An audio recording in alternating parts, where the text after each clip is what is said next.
Last time we spoke about the Soviet invasion of Manchuria. Following the atomic bombings of Hiroshima and Nagasaki, amidst relentless Allied aerial campaigns, chaos engulfed Japan. Prime Minister Suzuki's cabinet debated surrendering to avoid annihilation, while fearing for the imperial family's future.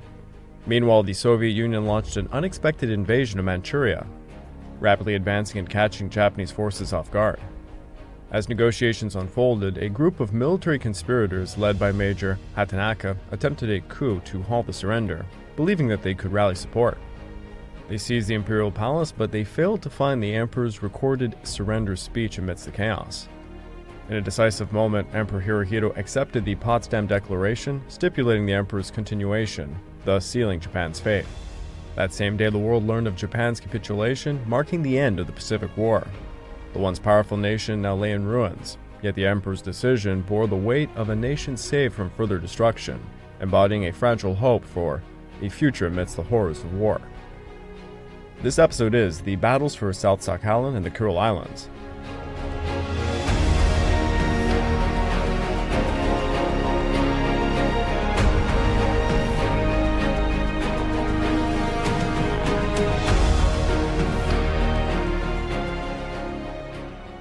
Hello again and welcome back to the Pacific War Podcast week by week. I'm your dutiful host, Greg Watson. But before we begin, I just want to remind you all that this podcast is only made possible through the efforts of Kings and Generals over at YouTube.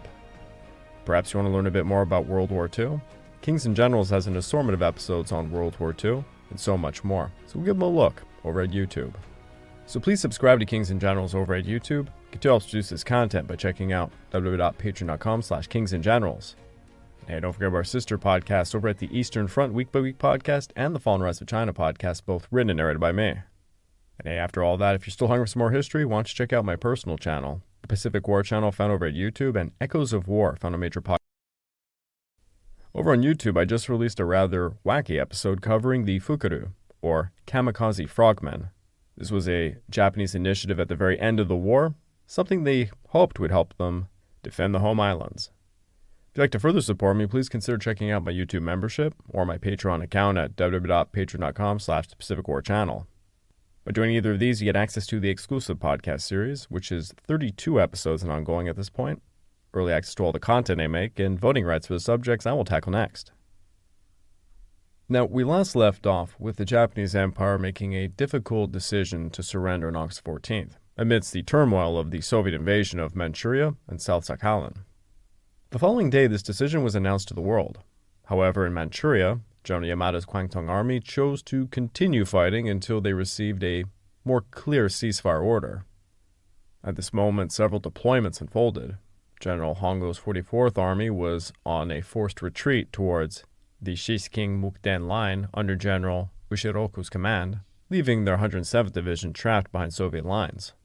Meanwhile, General Ieda's 30th Army was redeploying to Shiking, which was starting to be evacuated, while General Umura's 4th Army had orders to withdraw to Meihoko, taking over positions left by the 30th Army. The advance of the enemy armored columns in the west was severely hindering the evacuation of the Japanese nationals. On the 10th, the Kwangtung Army requested that the Manchukuo government facilitate the evacuation of Japanese residents in Hanking and its surroundings. They directed the Continental Railway Command to prepare 10 trains for this purpose, with the first train scheduled to depart from Xinking the same day. However, the Manchukuo government found it nearly impossible to carry out the withdrawal swiftly. They managed to transport only the families of the officers and civilians linked to the army, and these families had to flee within just a few hours' notice, taking almost nothing but the clothes on their backs with them. By the 12th, Xinking was in a state of chaos. The advance of the enemy armored units, coupled with the retreat of the main force of the 44th Army, led to the evacuation of the capital by the Kwangtung Army General Headquarters.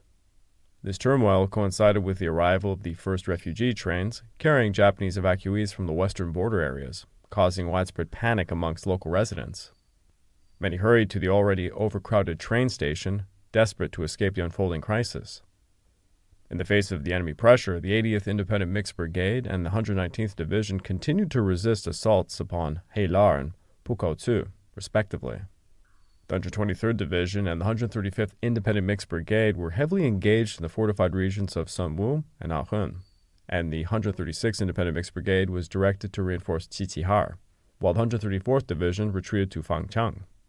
General Shimizu's 5th Army prepared for a last stand at Mutanchang, while the isolated 124th Division made plans to withdraw. The 132nd Independent Mixed Brigade had already retreated to Taichangchang, and the 128th Division was getting ready to confront the enemy advance at Yotsoko, while General Murakami's 3rd Army held a strong position in the Tumen fortified region. Meanwhile, the Nanam Division's district unit successfully repelled an amphibious invasion in Chongjin, and the 88th Division's 125th Regiment staunchly defended Furoton on the part of South Sakhalin. In a rather desperate bid to avoid further disaster, Yamada finally instructed Ushiroku to adhere to the original plan and prepare for a withdrawal to the Hunjan area, even if it meant leaving Japanese citizens and their cities vulnerable to the approaching Soviets. Ushiroku hesitantly agreed to the order, but never got a chance to really act upon it. On August 15th, Marshal Vasilevsky's offensive advanced much like the previous days, facing an enemy that continued to resist fiercely. To counter this, orders came to intensify the assault to gain control over key operational strategic points as quickly as possible. In Marshal Malinovsky's Transbaikal front, General Pliev's cavalry mechanized units encountered heavy opposition from the Inner Mongolian 3rd, 5th, and 7th Cavalry Divisions at Kanbao. Meanwhile, General Danilov's 17th Army pressed towards Chifang, but was hindered by water shortages, intense heat, and rather challenging sandy terrain. General Managerov's 53rd Army began its advance towards Kailu, while General Kravchenko's 6th Guards Tank Army continued its march along 2 fronts. The 7th Guards Mechanized Corps moved east towards Changchun, while both the 9th Guards Mechanized Corps and the 5th Guards Tank Corps advanced southeast towards Mukden. Notably, General Linnikov's 39th Army finally captured Deposi and Wangimao. Heavy Japanese resistance persisted in the sector of the 36th Army, notably in the Halar fortified region, and along the road and railway line through the Grand Kigan Mountains, leading to Pokotu. The Japanese 119th Infantry Division put up a determined defense of Pokotu, successfully delaying the Soviet forces of the 2nd Rifle Corps from August 15th to the 17th, despite some heavy rainfall. Meanwhile, in the rear of the 36th Army, the fighting in Halar remained quite intense. The 86th Rifle Corps employed heavy artillery to systematically dismantle enemy strongholds in the hills to the northwest and the southwest of the city. Position after position fell to relentless artillery bombardments, combined with sapper and infantry assaults. Ultimately, the Soviets extinguished the last vestiges of Japanese resistance in Halar on August 18th, when the remaining garrison of about 3,827 men surrendered. Concurrently, in Marshal Metskov's 1st Far Eastern Front, 4 detachments of General Zakhavateyev's 35th Army secured Poli. General Berobolodov's 1st Red Army broke through the front line of the 135th Division and initiated an assault on the last Japanese positions just outside Yiho. Meanwhile, General Krylev's 5th Army, having successfully breached the Sutaoling Heights the previous evening, they launched attacks against 126th Division's positions at Eho, but were ultimately repelled by the defenders. In light of these developments, Generals Kita and Shimizu decided to order a withdrawal towards Hengtao Hotsu, which they executed successfully after sunset, leaving behind some units to cover the retreat. Further south, General Chisyakov's 25th Army split into 2 columns at Heitaosai. The 17th Rifle Corps and the 72nd Mechanized Brigade advanced west towards the Taipingling Pass, while the 39th Rifle Corps, along with the 72nd and 257th Tank Brigades, headed southwest towards Huangqing.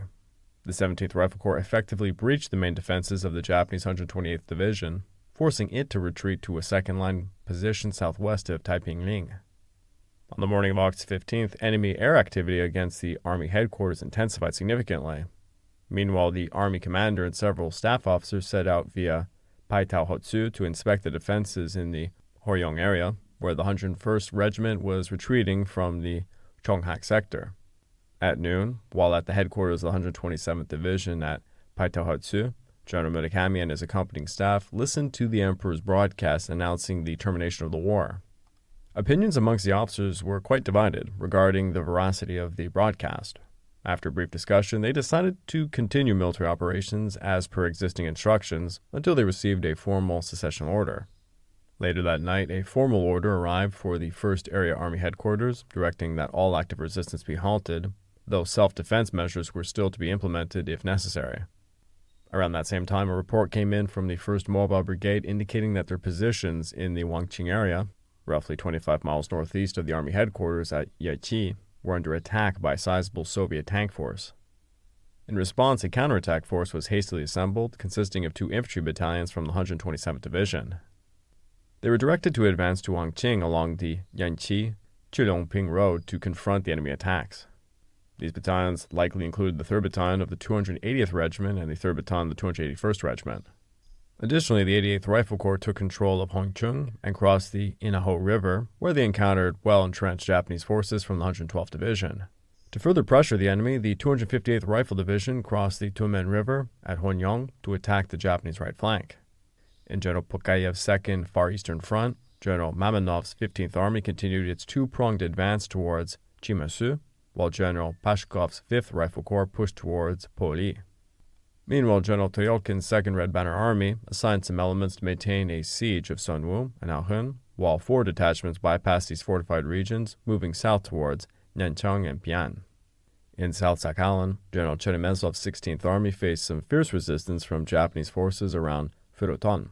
Admiral Andreev's Northern Pacific Flotilla prepared for an amphibious landing at Toro, while the Pacific Fleet under Admiral Yemeshev successfully landed Major General Vasily Tushin's 13th Naval Infantry Brigade at Chongjin in the early hours of August 15th. This effort aimed to relieve the besieged Soviet naval units and gradually push back against the defending Japanese forces. On August 16th, the entire Soviet force, commanded by Lieutenant General Sergei Kabanov, secured Chongjin City and its port after overcoming some strong resistance, just as the 393rd Rifle Division was arriving in the area. Simultaneously, Andreev's fleet departed from Sovetskaya Gavan and approached Toro in the early hours of that day. At 5:17 a.m., 141 Marines from the initial reconnaissance detachment successfully landed ashore, rather quietly, and by 6 a.m. they had taken the port with virtually no opposition. The reconnaissance group then advanced about 3 kilometers east, where they encountered some heavy resistance. Meanwhile, the rest of the Marine Battalion landed successfully by 10 a.m.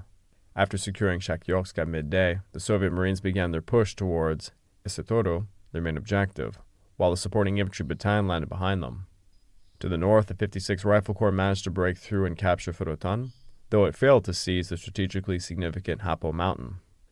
Back in Manchuria, the 88th Rifle Corps continued its attacks on the 112th and the 79th Divisions, but they were unsuccessful.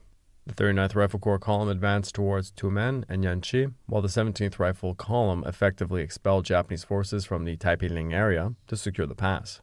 By the evening, units from the 1st Red Banner Army cleared Mutianchang, and the 5th Army units moved south of the city to continue southwest towards Ninggang. The 15th Army executed a coordinated amphibious assault, successfully capturing Chimasu. The 39th Army advanced along the railroad from Wangyimao to Changchun, with its main force ultimately securing Taonan by the end of the day, and there was other units who were reducing the Halong-Arshan fortified region. Finally, 4 detachments of the 5th Guards Tank Corps and the 9th Guards Mechanized Corps secured Tongliao and Kaitung, respectively.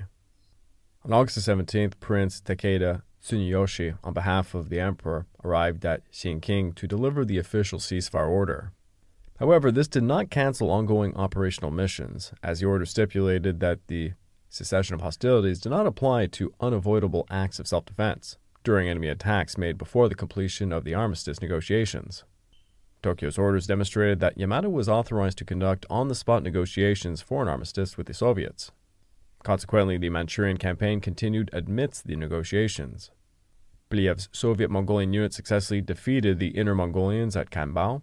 The 17th Army overcame light opposition from the 108th Division to occupy Chifang. The 39th Army concentrated its forces at Taonan, while the 94th Rifle Corps mopped up the rear areas. And the 36th Army defeated the 119th Division to capture Pukotu. Simultaneously, the 2nd Red Banner Army directed heavy artillery and aerial strikes to reduce Aohun and the Sunwu fortified regions, while the 15th Army initiated a push south along the Sangali River towards Sansing. The 363rd Rifle Division passed through Chixi, while the 66th Rifle Division focused on Poli. Units from the 1st Red Banner Army advanced northwest towards Harbin, and the 72nd Rifle Corps marched southwards along the east bank of the Mutan River, attempting unsuccessfully to cross the river north of Ning'an. The 17th Rifle Corps pursued the 128th Division, and forward elements of the 10th Mechanized Corps moved 60 kilometers from the Taiping Pass to secure the critical railway and road junction at Taoxingkou. Additionally, the reinforced 72nd Tank Brigade intercepted the counterattacking force of the 127th Division at Nanyao-Tsun. The 39th Rifle Corps broke through the northern defenses of the 79th Division to seize the outskirts of Tumen, while the 88th Rifle Corps successfully pushed aside enemy defenders at Mayusan to occupy Onsang. Now back at South Sakhalin, as a marine force surrounded Orleans, the 22nd Independent Machine Gun Company was deployed to support the marine assault, which quickly penetrated the urban area and secured the city by midday. Meanwhile, fighting continued around Mount Hapo, where the 214th Tank Brigade was dispatched south towards the ultimate objective of Toyohara. However, given the distance involved, it was decided to conduct a second amphibious assault on the port of Meoka. On August 18th, Yamada finally issued a ceasefire order to the 1st, 3rd, and 17th Area Armies, as well as the 4th Army and the 2nd Air Army.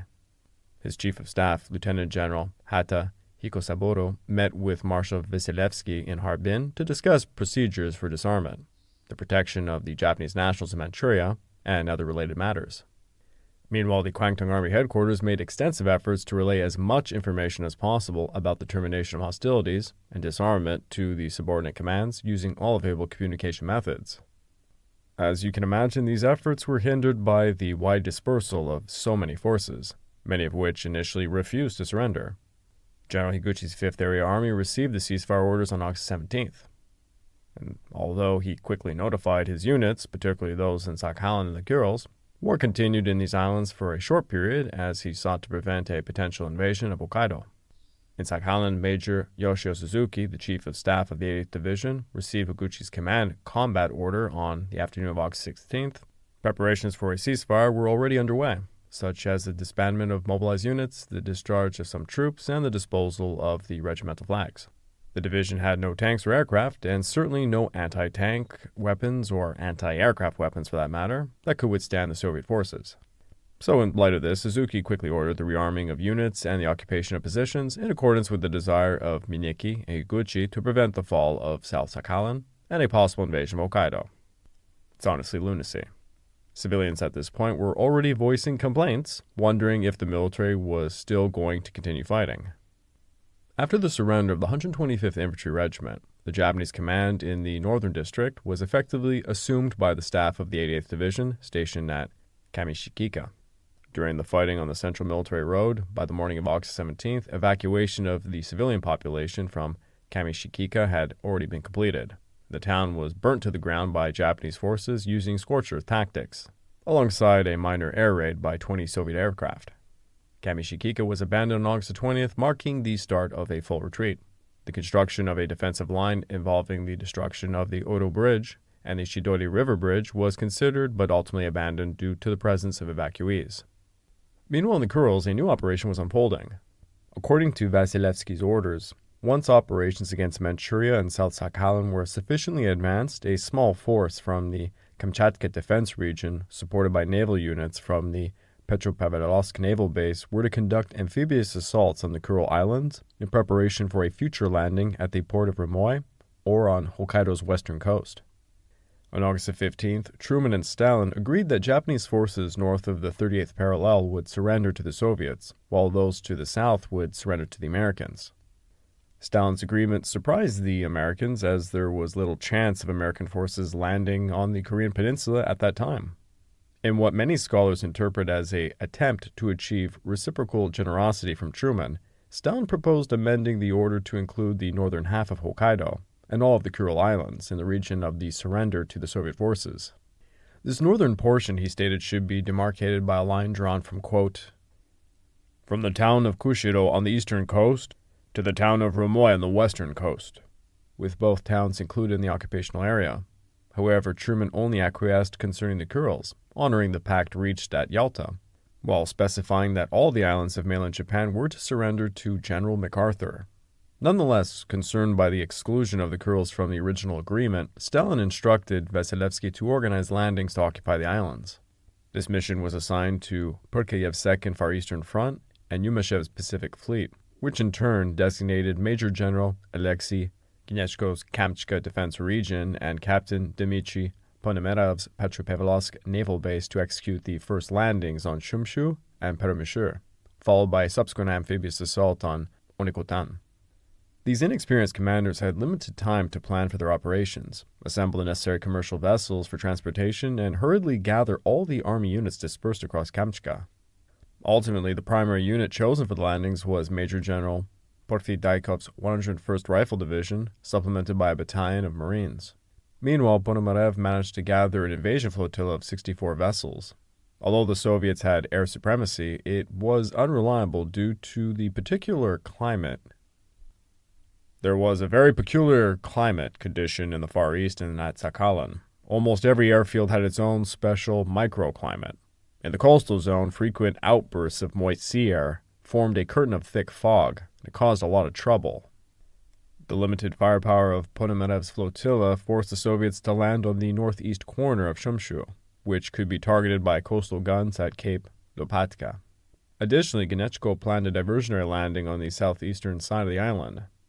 Opposing the Soviets, Higuchi had Lieutenant General Tsutsumi Fusaki's 91st Division garrisoning the northern islands of Shumshu and Perumashur, the 41st Independent Mixed Regiment on Matsuo Island, the 129th Independent Mixed Brigade on Urupa Island, and Lieutenant General Ogawa Kunosuke's 89th Division stationed on the southern islands of Etarofu, Shikotan, and Kunashiri. Shumshu is the northernmost island in the Kurile chain, separated from Cape Lopatka, the southernmost tip of the Kamchatka Peninsula. They're separated by the 11-kilometer-wide First Kurile Strait, covering an area of approximately 388 square kilometers and roughly oval in shape. Shumshu's proximity to Soviet territory, similar to the larger neighbor to the south, that being Perumashur, ensured that it was quite strongly defended. The garrison on Shumshu comprised about 8,500 troops, whereas the larger island boasted a garrison of approximately 14,500. The strait between the two islands narrows to about 2.5 kilometers at its smallest point, thus allowing these garrisons to provide mutual support. As Savinsky noted, Shumshu and Perumashur, with their naval bases located opposite each other on both sides of the Second Kurile Strait, were in essence a single key position. The capture of Shumshu was crucial to the success of subsequent island operations. While there were several airfields on these islands, they housed very few aircraft, which had been withdrawn earlier to the Japanese mainlands in preparation for the anticipated final battle with the Americans. However, Shumshu was defended by a tank force from the 11th Tank Regiment, commanded by Colonel Suyo Ikeda. This force consisted of 39 medium tanks, including 19 Type 97 Chiha tanks and 20 Type 97 Shinho-2 Chinha, which are improved versions of the Type 97 tanks, alongside 25 Type 95 Hago light tanks. Both Shumshu and Perumashur were equipped with permanent defensive works along the coast and inland. On Shumshu, these defenses included 34 bunkers and 24 pillboxes within several powerful strongpoints, featuring about 100 guns of varying calibers, some reaching up to 100 millimeter. Approximately 300 prepared firing points were established for both heavy and light machine guns. Most of Shumshu's coast was bordered by cliffs, leading to a heavy concentration of the strongest defenses in areas deemed vulnerable to amphibious assault. Notably, a battery was installed in the wreck of a Soviet tanker known as the Mariupol, which had become stranded on the beach between Cape Kokutan and Cape Kotomari in 1943. Although the island is relatively flat, it possessed several hills with sides that are nearly bare of any trees, and these heights also housed additional strongpoints. Shumshu features 120 kilometers of roads, which facilitated terrestrial communication between various points. Additionally, the garrison constructed numerous dummy installations to mislead reconnaissance efforts. Nevertheless, Ponomarev's flotilla departed from Petropavlovsk-Kamchatsky at approximately 5 a.m. on August 17th, moving slowly and stealthily towards their objective in some rather foggy conditions. The terrible weather ultimately forced Gnechko to cancel the planned diversionary landing. In any event, the first landing craft approached the beach at about 4:22 on August 18th, still hidden in the murk, but they were forced to halt some 100 meters or so from the shore in water up to 2 meters deep. They had been overloaded, which prevented them from getting any closer. The troops of the advanced detachment, that being 2 companies of Marines, a maritime border guard company, and a submachine gun company, had to wade, heavily burdened, over to the dry land. These were the Soviets. They were not experts in amphibious warfare like the Americans by this point. This went on undisturbed until personnel from one of the landing craft opened fire. This, spreading to other ships, alerted the defenders, who replied with promiscuous machine gun fire. Nevertheless, by 5 o'clock, having suffered only minor damages, the advanced detachment was ashore, and its main force under Major Pyotr Shutov was moving off the beach into the interior of the island. Two groups of Marines moved left and right to deal with enemy positions on some capes flanking the landing ground. They managed to destroy several firing points, but were too few to overcome the stronger resistance nests protecting the gun positions. A series of hills and land formed the initial objective of the advance. Behind them, Dietloff's first wave faced heavy bombardment from Japanese artillery, suffering significant casualties as the troops struggled to scramble ashore by 9 a.m. The second wave experienced a similar fate but managed to disembark by about 1 p.m., joining the first wave and advancing onto some high ground to the southwest. The second wave successfully repelled a series of Japanese tank counterattacks, resulting in the loss of Colonel Seo. Despite being pushed back somewhat, the Soviets held their position while their aircraft targeted the naval bases on the island's southern side, aiming to hinder reinforcements from Permesha. By nightfall, Getchko's forces had secured a beachhead of approximately 4 kilometers wide, 5 kilometers deep, while assault groups successfully destroyed Japanese artillery positions on Cape Kokutan and Cape Kotomari. Meanwhile, Kamenov's new Southern Defense Region Command was ordered to quickly land some naval units on Odujin and Gensan to prevent the Japanese from evacuating their forces from Korea to the home islands. Consequently, a small naval force from the 13th Naval Infantry Brigade departed from Chongjin, successfully landing unopposed at Odojin at about 8 a.m. on August 18th. Elsewhere in eastern Manchuria, the 25th Army consolidated its hold on northeastern Korea, dispatching the 10th Mechanized Corps west towards Tonghua and Kirin, and northwest towards Tongqingchang amidst the surrender of Murakami's Third Army. The 72nd Rifle Corps successfully crossed the Mutan River north of Nigan, with units from the 1st Red Banner Army and the 5th Army being deployed to receive and process the massive amounts of surrendering Japanese units of Shimizu's 5th Army. To the north, the 2nd Red Banner Army maintained pressure on Ahun and Sunwoo's fortified regions, leading to the surrender of the 123rd Division, although the 135th Independent Mixed Brigade would continue to resist Ahun. Back at the Kurils, be it as it may, the Japanese artillery position at Cape Kokutan and Cape Kotomari wreaked havoc on the 2nd Echelon, which was comprised of the 373rd Rifle Regiment. During this engagement, a patrol boat and 4 landing craft were lost, while 8 others sustained some pretty serious damage.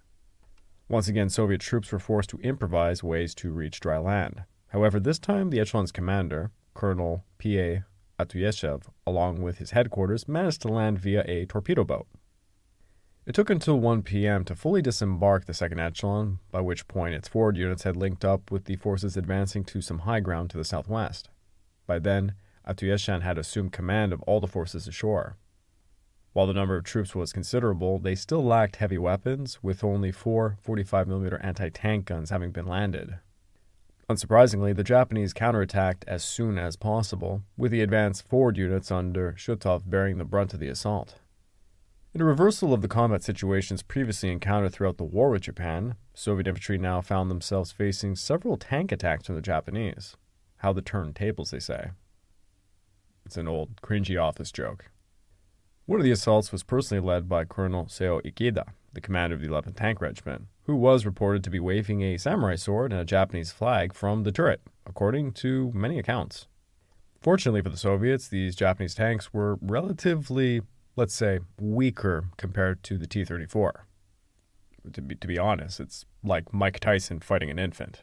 While they posed a threat to unsupported infantry, they proved quite vulnerable to the Degtyarev PTRD-41 anti-tank rifles and the RPG-43 anti-tank grenades.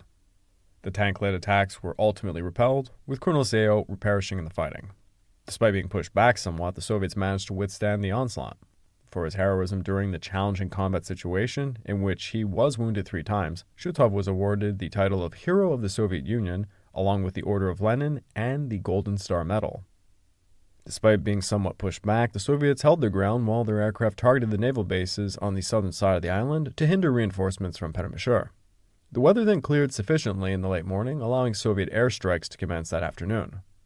These strikes involved groups of 8 to 16 aircraft and were primarily directed at Kataoka and Kishiwaba's naval bases, successfully preventing the transfer of Japanese reinforcements from Permesha. However, the sky remained cloudy enough to hinder any close battlefield support. As Zakharov and many others would describe, the situation on the ground remained quite tense. The thinning fog later allowed 7 Japanese aircraft to appear at about 10:30, attempting to strike at the shipping gathered off the landing beaches. Their first direct targeted the Kirov, but it was unsuccessful, and the attackers were driven off by anti-aircraft fire. A second attempt was made at about 12 p.m., focusing on the minesweeper T-525, which also failed, resulting in 2 of the attacking aircraft being shot down by gunfire. By nightfall on August 18th, it was evident that the Soviet landing had succeeded to the point where the forces would not be driven back into the sea. The invasion force had established a beachhead approximately 4 kilometers wide and 5 kilometers deep, and they were capable of defending this position against any immediate Japanese counterattacks, despite most of their artillery still being stuck offshore. Getchko, stationed at Petropavlovsk-Kamchatsky, ordered that enough artillery be transported ashore overnight to resume the offensive, with the goal of occupying the island by the end of the 19th. He also dispatched several self-propelled barges and kungas. These are shallow draft boats used for fishing or transport, to assist with the unloading, although these vessels could not arrive until the following morning. To eliminate further artillery attacks on shipping, assault groups were formed to attack and destroy the Japanese strongpoints on Cape Kokutan and Cape Kotomari during the hours of darkness. Now, shortly after midnight on August 17th, a second order regarding the cessation of hostilities was received from the 1st Area Army, directing that all fighting was to be stopped. At daybreak, General Murakami dispatched his intelligence chief, Lieutenant Colonel Fujimoto, to Chilongping to inform the Soviet tank battalion commander there that there was an end of hostilities. Simultaneously, he ordered all divisions under his command to cease all combat operations. At approximately 4 p.m., the Soviet tank battalion commander arrived at the Army Officers Club in Yanchi, where he conferred with Major General Hanjiro Iketani, the Army Chief of Staff. The following day, General Iketani traveled to Wangqing to conduct an armistice negotiation. Meanwhile, the 72nd Rifle Corps finally crossed the Muten River north of Ning'an, with units from the 1st Red Banner Army and the 5th Army being deployed to receive and process the surrendering Japanese units of Shimizu's 5th Army. Since the army began its withdrawal, communications with its area army headquarters in Tunhai had been completely disrupted. On the morning of the 17th, a member of the Manchurian Telegraph and Telephone Company's Harbin office sent a message via railway telephone concerning disarmament, stating that he had been asked by the 1st Area Army headquarters to relay the information. The army commander and his staff, however, suspected it might be another ruse from the enemy's 5th column. They agreed to exercise caution in addressing the matter and decided to send Staff Officer Maeda to the area army headquarters in Tonhai by railway in a gasoline engine car to verify the truth. Colonel Maeda proceeded to the railway station, and while preparing to depart, he received a railway telephone call from Staff Officer Tsumori at the area army headquarters regarding the ceasefire order. Subsequently, at around 2 p.m., the Army convened a meeting with representatives from each unit to announce the ceasefire orders. That evening, Soviet forces entered Hengtahotsu and immediately started disarming the Japanese forces. Now looking west, the bulk of the 36th Army advanced southwards and seized the railway station at Chanantun amid the surrender of the 119th Division. The 86th Rifle Corps, after several days of intense artillery bombardment, finally extinguished the last remnants of Japanese resistance at Heilar, forcing the 80th Independent Mixed Brigade to surrender. Meanwhile, the 39th Army forces prepared for transport to Changchun and then on to the Liaodong Peninsula. The 17th Army moved towards the coast, capturing Pingchun and Linguan before reaching the coastline at Chanangguan, directly across from the Liaodong Peninsula. Additionally, Pliyev's Soviet Mongolian forces approached the outskirts of Kalgan, where they encountered a small contingent of the China Expeditionary Army. Indeed, with the surrender of the Kwangtung Army, the war was coming to an end. However, several independent units, including the one mentioned, would continue to resist into the very last days of August, thereby prolonging the Pacific War by another week. I'd like to take this time to remind you all that this podcast is only made possible through the efforts of Kings and Generals over at YouTube.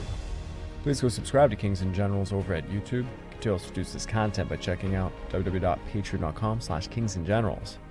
And hey, don't forget about our sister podcasts over at the Eastern Front Weekly podcast and the Fall and Rise of China podcast, both written and narrated by me. And if after all that, if you're still hungry for some more history, why don't you check out my personal channel, the Pacific War channel found over at YouTube, and Echoes of War found on major podcast platforms. If you're looking to further support me, please consider checking out my YouTube membership or my Patreon account at www.patreon.com/thepacificwarchannel. By joining either of those, you get access to the exclusive podcast series, which is 32 episodes and ongoing by this point, early access to all the content I make, and voting rights to subjects I will be tackling next. In August of 1945, amidst Japanese turmoil, the Soviet Union surprisingly invaded Manchuria, As chaos ensued, Japanese forces in South Sakhalin faced robust Soviet resistance. Ultimately, Japan's surrender shattered its imperial power, marking an end to the Pacific War, leaving a nation in ruins, yet igniting a fragile hope for the future beyond the horrors of war.